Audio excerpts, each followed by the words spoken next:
Oh,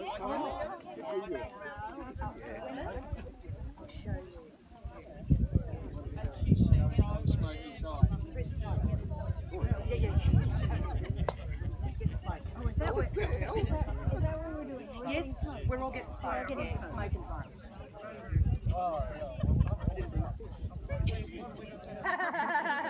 I'm Judy McKinnon and I'm chairperson of the Friends of the Prongerup Range. We are meeting here on Twin Creeks Conservation Reserve, which is the traditional country of the Noongar people. We pay our respects to our Noongar's elders past and present, and we extend that respect to all other Noongars and Indigenous people here today. So, big welcome from me, everyone. Now, Keith is going to be our MC for the day, so I'm handing you over to him at this stage. Thank you, Judy. First job I've got to do is a couple of apologies. Both Liz Jack and Gertrude Wellies are unable to come. They went to Melbourne and they were there on the 16th, so they got some messages recently. And a good reminder for us all to just be a little bit COVID aware during the gathering today. Now, I'm stepping back and handing over to our two key guests here, Carol and Caroline. Hiya. Hiya. And from me, Jerapin, Kujal Bilja. Kujal mean two, Bilja rivers. Kujal Bilja. I've just given Twin Creeks the Noongar name. What I'd like to share with you two is just to show our connection to this area. When I say us, us First Peoples Nation, so we've got behind us, the Noongar name is the Borongup, the hills, the home of the spirits. Then over towards Mount Barker, Hawkenden up, that's the Noongar name for Mount Barker. Then we've got Kinjali or Kinjanup is Albany, behind us over the hills. We've got Yulbur up, Murley up, over in the ranges over here, Bullamere, place of many eyes. There's an old bloke that lays there watching everything that goes on. Tulburn up and Navan up. And it just shows our people occupied this area to give it those original names. Where there was walk trails, there's walk trails that go from Walpole right through to the Stirling, then on to Esperance, all around, crisscrossing over. And we're hoping that, this is the first that will honour those ancient footprints where our people walked and where they served a purpose. And our people walked lightly on the country. We didn't have shoes like we got today to disturb the earth. We didn't have cloven-footed animals. And we walked quietly through the land, and so it was very lightly treading on it. We hope that when we get this trail going, and we will shortly, we'll link up all the stories and architecture like this, sculptures like this, will be the reference point. Because when our people walked these ranges, the trails, we sang the song of those reference points. The reference were the mountains, Borongup, you could see that a long way. Bullamere, you could see it. We used to sing as we travelled. And we also looked at the plants and the trees. And my totem tree is a Talyarak tree. When we walked and there was no Talyarak tree, we knew we were out of bounds and we were encroaching on somebody else's territory. So out of respect for those landowners, we'd move back into our own. So get the sense that our people walked this land first. Get the sense to honour those ancient footprints, and get the sense that we will continue to value the worth of our First Nations people as we walk the land. I'm going to step down now and keep Carefully.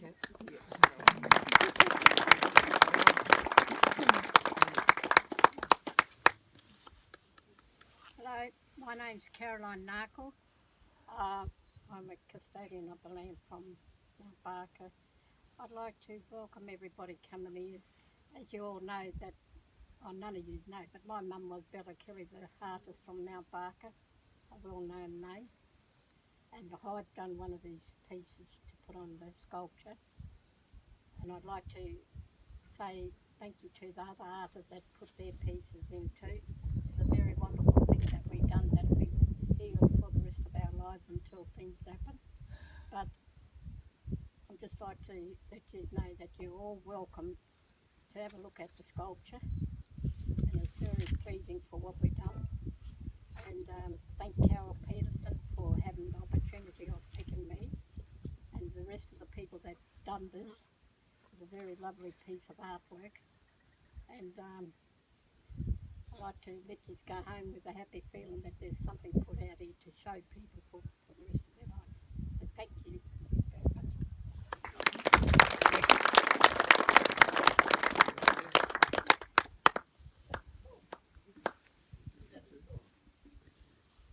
Hello, my name's Tyrese Quinn. I'm from Mount Barker, and I would just like to say welcome to country. Clark, I'm in the Kirk, one G, new job, no lovely job, gunny jerk, and gunny Kirk, Thank you. Thank you.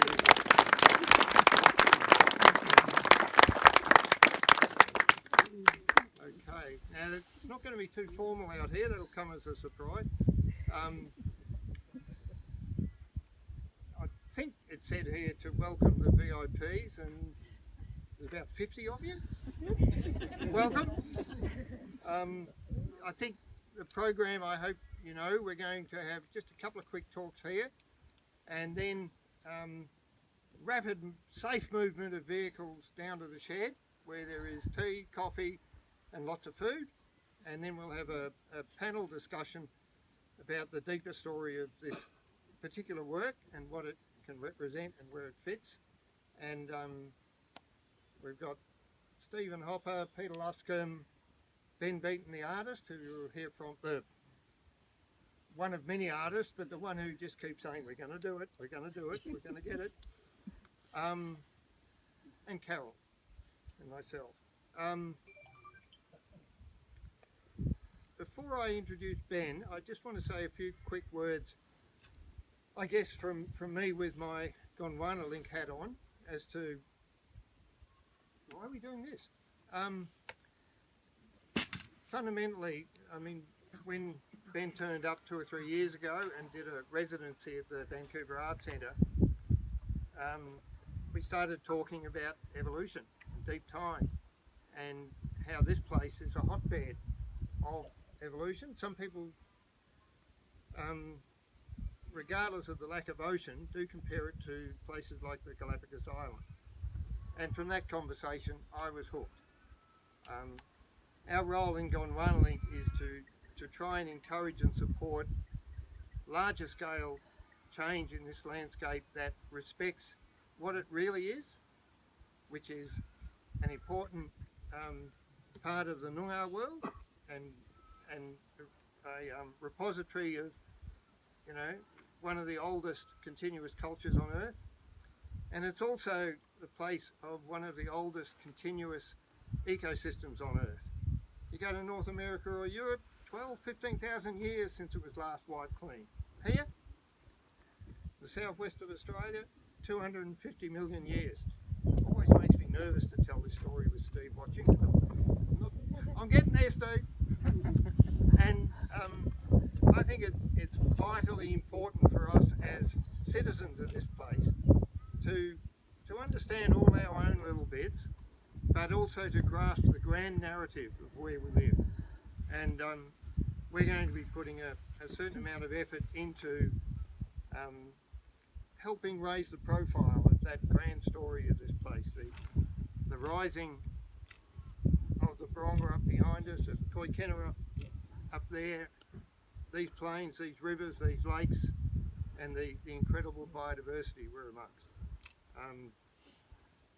And some people read through science and books and knowledge, and others through feeling, and others through other ways. So we've got to reach people in all ways. This will be, I'll mention this again when I do some thanks after Ben, but this will be part of a trail we're establishing across the Great Southern, which aims to bring more visitors to the place, to get down and to follow Loxley and others, and getting down and dirty and understanding and seeing not just driving through and thinking it's scenery. This place, as you all know, is far more than that. Ben, would you like to talk to us reasonably briefly, you get another go later, about what we're standing in front of? Thank you, Keith. Thank you everyone for being here today. It's a great honour to have been invited to be part of something like this. I was finishing up my work in Western Australia and thinking about how do I really make an impact on everything that I'd learned here. I'd been travelling down the Lewin Current for many years till I finally reached Albany, and I met Keith, and he was talking about ecological and cultural restoration working together. I met Nathan McCoy, the ecologist, who was talking about connectivity through ecology.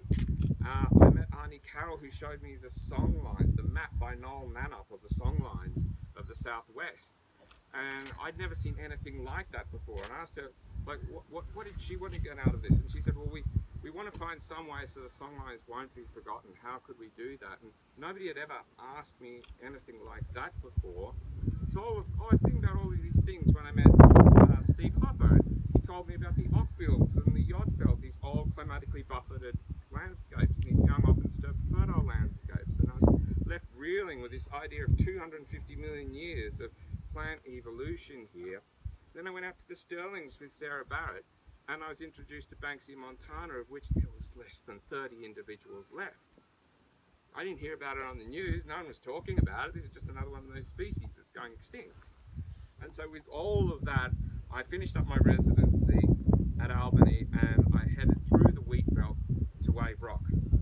I was turning 42, I'd seen 1 million acres a year, and I was horrified how many species have gone extinct in the wheat belt. So climbing up on Wave Rock on my 42nd birthday, I said there will be no more artist residencies until I've found a way to build Genestreams. I need to partner with a university to do this. So I went to the Centre for Higher Education, Learning and Teaching, showed him Genestreams, and I said to him, what I want to do is create a way in which people can understand how they're part of the tree of life. A gene pool is of the moment, but a gene stream is the sum of those gene pools through deep time, and we're all part of this tree of life. So I wanted to show people if they're part of the tree of life, if they understand that they're part of it, maybe they'll be more interested in trying to protect it and look after it. So he said, we're going to build this, we're going to build Genestreams. We built 4 virtual reality simulations to teach people about this as a proof of concept. I worked with a number of different schools, Research School of Biology, Professor Craig Moritz, Venice School, Professor Manning, and Research School of Earth Sciences, Professor Pillins. I'll just add that we're talking about at Australian National University. Oh yes, that's what we're doing, Australian National University. And then COVID hit. We were about to build the website, COVID hit. We lost our funding along with 290 other projects. Obviously the government wasn't that keen on supporting us, so I was feeling pretty down and out about that. All this time I'd been sending back all these designs to Keith and Arnie Carroll for this idea of maybe the sculpture could look like this or this, and nothing was really working. I was sitting in my unit one day and I was vacuuming the floor. I turned a coffee table upside down. It was a round coffee table and had 3 legs. It ended up staying on my floor for about a month. I said, there's something about that coffee table. I don't know what it is. And then I looked at one of the phylogenetic trees that we developed to teach people about deep time and conservation. It was different to a normal phylogenetic tree because it had several time to distance ratios. We had one from deep time to the present day, one from deep time to 1788, one from 1788 to the present day, and one projecting into the future. So you could talk about this deep time shared ancestry. You could talk about how species have been impacted by the white invasion, and you talk about projections into the future and how we're going to bring species and ecosystems back into balance. And so when I looked at that, I thought maybe we could turn that into the sculpture. Maybe there's some way we could do that. And we could slide the art, print the art, we could slide it in. And it worked. And so this is the outcome of that long, drawn-out process. And then it was a matter of finding collaborators.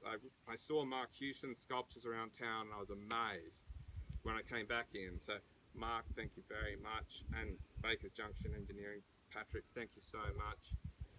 Jenny Wilson taught me about this process of printing with the native plants. I thought, well, they're like fossils of the future, so we'll put them in.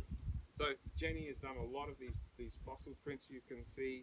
Jane Thompson has some of the illustrations in here as well. Thank you, Jane. And of course, Marley Moyer, who I've known for 10 years, scientific illustrator from Melbourne, who has family heritage here. Marley and I worked on all of these illustrations, and through part of this process developed a course that we're working on. So it's really art of natural systems, art in the centre. So I hope that you'll all enjoy this, but I really want to say a special thank you to Keith, because he believed in this whole thing throughout this whole process, and none of this would exist without Keith. So thank you very, very much. Special thank you, of course, to Arnie Carroll pushing this thing forward as well. And now we have a means of an artwork that will enable people to learn about the songlines through all the wonderful art from the traditional owners on the outside, as say a flower that is part of the landscape. And I might add that this line represents the humans. When you walk in here, you're walking in through the humans. So if you look out the Stirling Ranges, you can see the Sleeping Lady. That was by Peter Luscombe. He chose this location. So thank you so much, Peter, for all of your work. Special thank you to Loxley and all the friends of the Purongrups as well as Twin Creeks. So it's really been a group effort. Everybody's been involved in this, and I'm so grateful for the trust that was put into me to work with all these people to create this work. So I hope to see many more of them across Australia as we continue to be focused on these ideas. Got a champion by Gondwana Link, and most importantly, keeping the gene streams flowing, not letting the gene stream stop. When the gene stream stops flowing, that species goes extinct. So this is what this is all about: respecting your deep time history, respecting that heritage, because it's said that if you forget, those who forget the past are condemned to repeat it, but maybe those who don't learn, or we don't in our culture facilitate an understanding of the deep time past, we also need to make sure that we understand our deep time past so that we can best manage ecosystems into the future. That's what supports us. So thank you very much. Now I'm just going to quickly make sure we've thoroughly got the thank yous, because it's been an incredible number of people involved, and I may need some help, so just yell them out as we go through.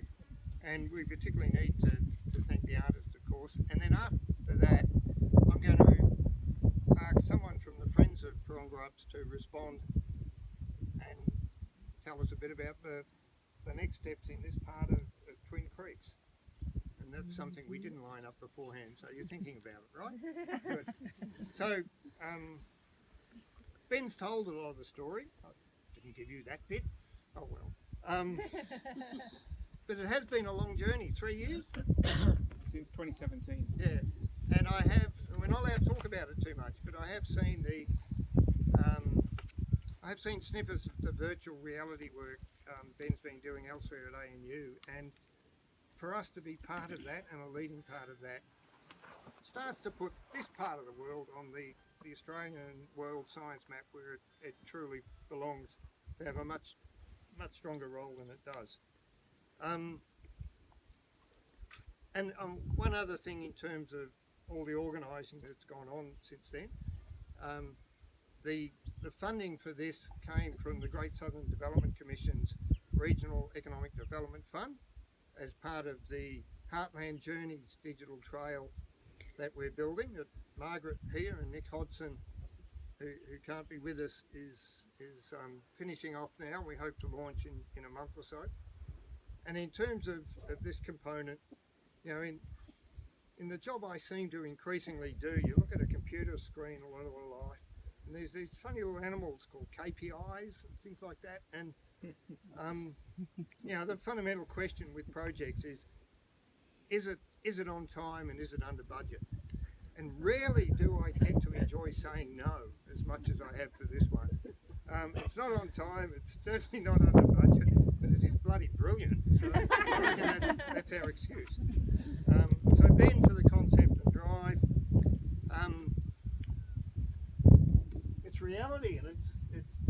together, and Mark Hewson from Torbay Glass has been an absolute champion in making sure of all that, and it's actually a bit taller, Ben. I think that's Mark.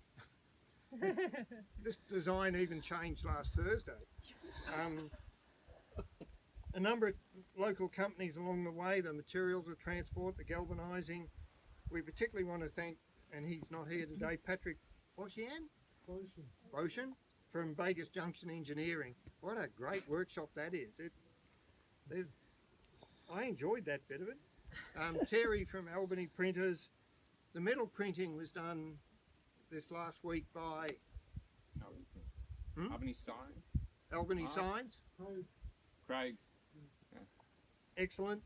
Who else for the key components? We got most of them?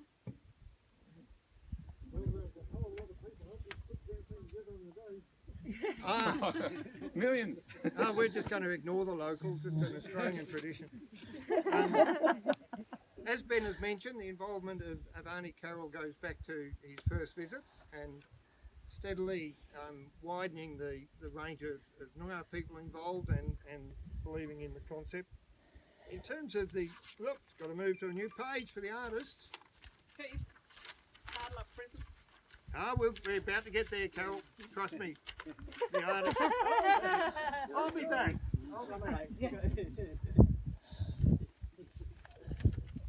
Having spent decades saying, some bloke with a clipboard came out, I've never got one.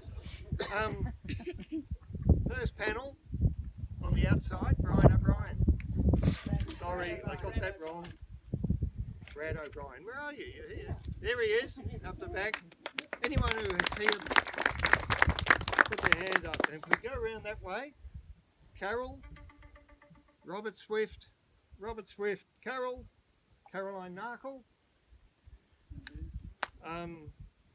Kaya Watt, two of Carol's, one of Errol Eads, Kaya Watt, and then the last bit around this side was from a group of prisoners at Pardalup Prison who were not mentioned a name because of all those sorts of reasons, but it was great that we could take this concept and the work to build it to where far too many Noongar people are. The statistics last time I looked, the Noongar population is about 2% of our population here and about 47% of our prison population, and that's a banner of shame over all of us. On the inside, the works, we've got works from Ben. Marley? Where's Marley? Marley? It's great to meet someone from Melbourne who's a local. And Moyers, they went trips everywhere. Jenny Wilson and Fossils of the Future. Oh. And Jane Thompson, where'd Jane go? There's Jane in the front here, who many of you also know from the wonderful work her and Bill do out towards Ongerup. I've mentioned the funding. I think that's all. Oh. So we had a chat to a couple of the friends of Ongerups and said we've got this interesting idea and pretty good, you know. They said, yep, I think. A bit late now. And came out with Ben and Lucia, had a look at prospective sites. This one was not chosen. Like I said, it's been an adaptable process. An awful lot of work has gone on right here to prepare the site, concrete, erection, all those things. I don't know if you want me to, but there's two blokes up the back there, Peter Luscombe, who started up the initial species list, and Gary the Greek chorus, who's been very well behaved so far, and I think I just shot myself in the foot by mentioning that. Lucia, of course, Judy, Maggie behind the wheels. Who else from the Friends gets us? Bo. Brian. Ron, sorry. Susie. That was the concreting day when I failed to arrive, isn't it? Susie took your place when you weren't there for concreting. Yeah. You look good though. Thank you for sharing that. It was an acquittal. It was urgent, apparently. I don't know, Luce, whether you want to try this or Judy, but it's been an incredibly cooperative venture, and yep, the left hand hasn't always known what the right hand was doing. In fact, there were about 20 hands doing things all at once. And I didn't thank Liz Jack, who has helped with so much of it all the way through, a bit remotely. But it's here. I think we've started something. I'm going to be bold enough to suggest something about for the Friends in the future, which I think they're already on top of, I hope. As people know, for many years they ran a highly successful Art in the Park program every Easter, and now you've got the art park, and it's got lots of space. And I saw Kevin and Kathy over here before. I don't think they were looking at the artwork. I think they were looking at planting sites. So I'm pretty keen to see and hear what happens here next before we go and have afternoon tea. Thank you, Peter, for volunteering. I've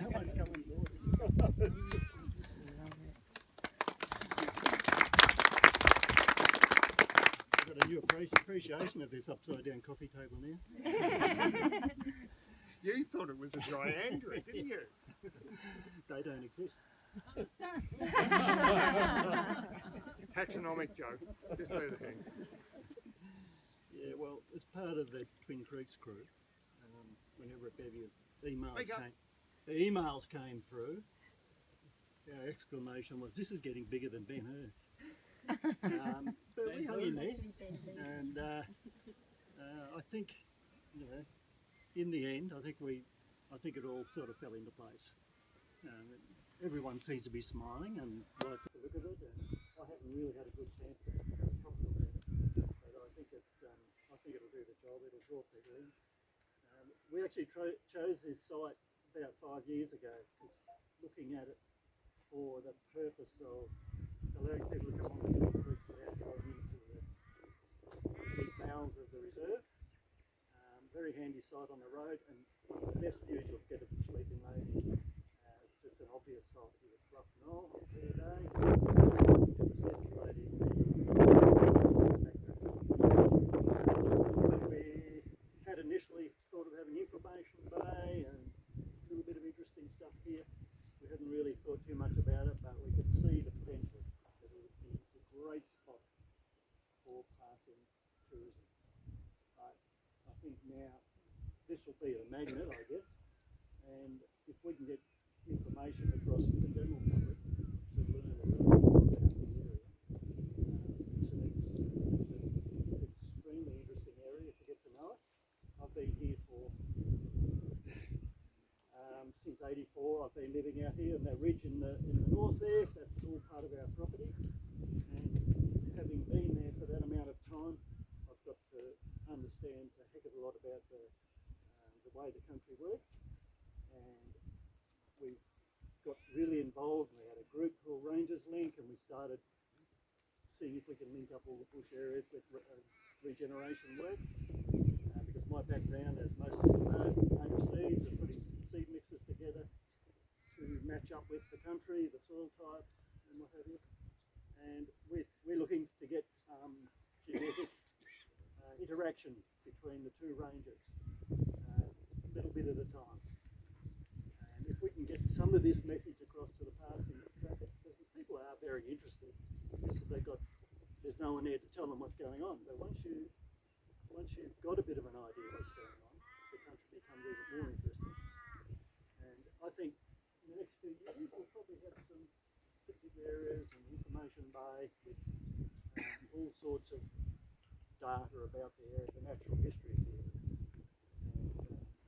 And this goes a long way to achieve it. Yep, we're pretty happy with it. Thank you.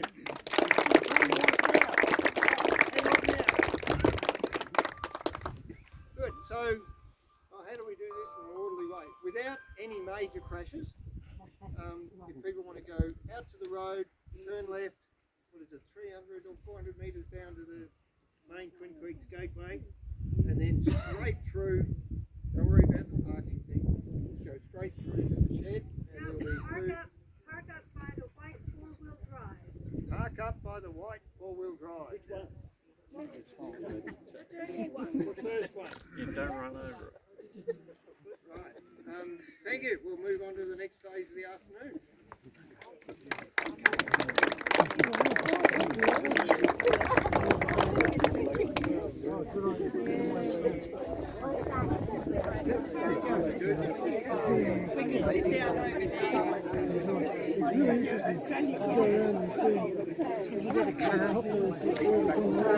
I'm with Carol. Oh, you're fine. You're going to come over to the tea? Yeah. Come over Why to the not? tea? Yeah. Hello. How are you? Good, thank